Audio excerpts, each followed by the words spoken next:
and propose to help get the state's ship going in the right direction. So we're going to have a mini debate between two young politicos. Angel Garcia is president of the Chicago Young Republicans. His counterpart is Matt Fruth. He heads up the Young Democrats of Illinois. Gentlemen, welcome to both of you. Thanks for having us. Okay, so some rules of engagement here. I have my stopwatch ready, and I'm going to throw out a question, and each of you will give your positions, and you're going to have, let's say, 90 seconds. I know that's a short period of time, but that's why we're calling it a mini debate. They are big topics. They're big issues. You know, we're dealing with a budget deficit that's only growing, a lot of issues that both parties want to see tackled in their own ways. So one of the first questions, and I'll throw it out to you, Angel Garcia. Again, he's the president of the Chicago Young Republicans. What does the governor need to do about taxes? Ready? Go. I'm ready. Well, first, I think he has to admit that his tax increases failed. It's been over a year, and him and the Democrats promised that this tax increase would fix pensions, fix unpaid bills, and we look a year later, and it's been an utter failure. So I think what he has to do is say that this tax increase that he had was a failure, and he needs to say he's going to repeal it now. Wow, that was short. You're done at 22 seconds. Okay. And Matt Fruth, your counterpoint in 3, 2, 1. Well, I think that it is, it's not a failure by any stretch of the imagination, because the entire process hasn't finished, because it was a two-part process. It was an increase in the income tax, but then it was also a bonding measure that would allow the state to sell bonds to pay those past bills. And because you need a supermajority in Springfield to pass a bonding measure, the Republicans have been denying that. They lost the vote on the income tax increase, and so they've been blocking the vote on the bonding measure, which would allow us to borrow money from people who want to borrow us money at a much lower interest rate than the people we've already borrowed it from, who are the people we owe the bills to, and allow us to take that bond money and pay those bills and catch up and inject that money back into the Illinois economy, which would benefit hundreds and thousands of people across the state. So I think that it has not been a failure. It has not been completed.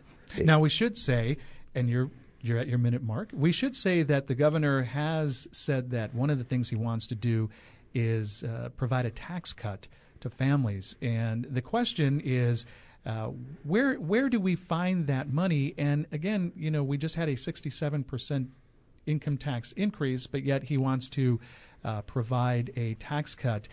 Your vision on the way that we pay for things like tax cuts and tax increases, Angel? Well, I think the question should be, how do we fix the problem? And it's not by increasing taxes. It's by cutting spending. It's a hard time for families. It's a hard time for government. But who should bear the brunt of it? It should not be working families, and the people that are going to be hardest hit are the middle class and lower class families. Why doesn't the government take a cut? And we have great models from Wisconsin to Indiana of how states around us have dealt with this, and they dealt that by cutting or freezing spending. I think one thing we could both work on, both parties, is finding a way to cap spending and then making it so we can only increase it with inflation or population growth. Should we be compared, Matt, to a state like Indiana when it comes to the problems that Illinois has?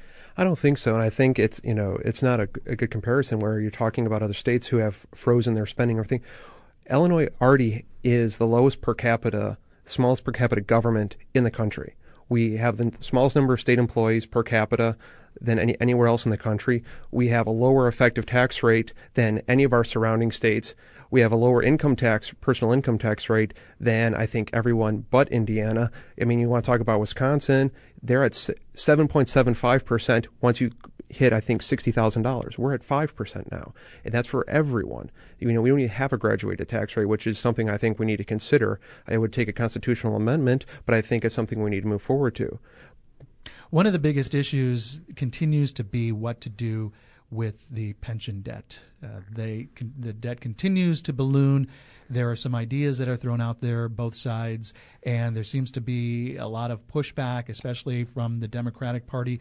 Angel, what do you think needs to be done in a fair way to address this pension problem? Well, I think we have to understand it's not the workers that are at fault here. It's government.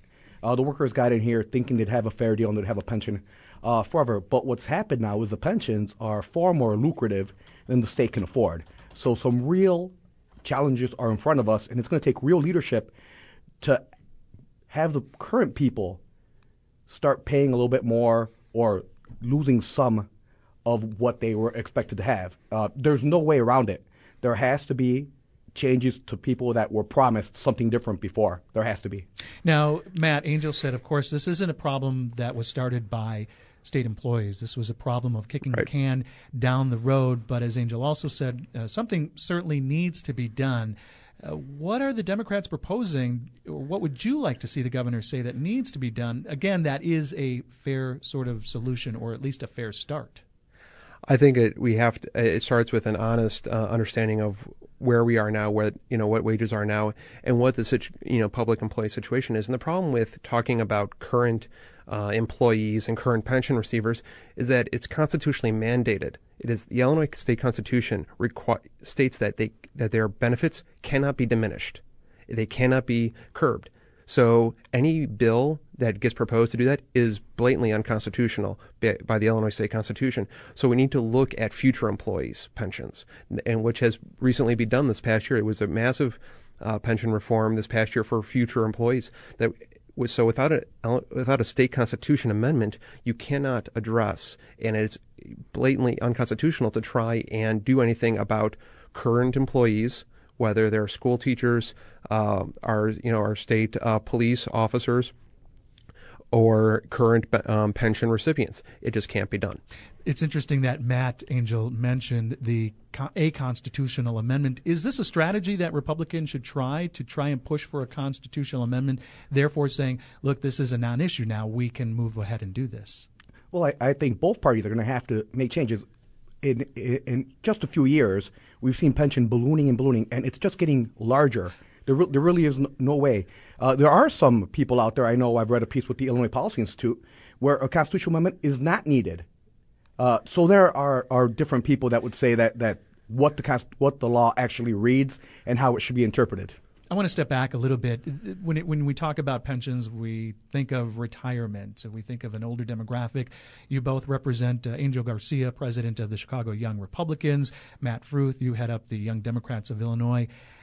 What exactly are people in both your groups saying they want to see as it relates to your demographic in terms of, look, we need to get this ship in order. I don't want my kids to live in a state where there are absolutely no services because everything's going to pay for debt. I'll start with you, Matt. Well, I think a lot of our members are looking for,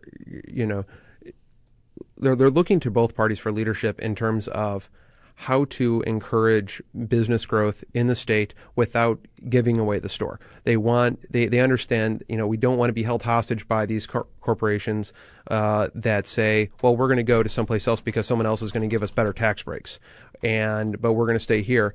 And they're going to say, well, the state isn't, that financially sound, so we're going to go somewhere else. But the problem is when they demand those tax breaks because we're not a financially sound state, you then contribute to the unsoundness of the state. When you're saying, well, if you don't give us these tax breaks, so these companies want to attract good workers, they want to bring in talent, which we have abundance here in Illinois. They need to be honest about their obligation back to the communities and back to us as young people, their future workers, their future consumers, about the investments that need to be made to attract and keep us involved.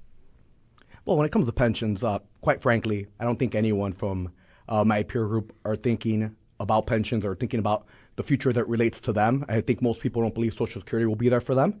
But what does affect them is what the pension is doing. Moody's has said we are now the worst credit risk of any state, including California. So how that affects us is unemployment.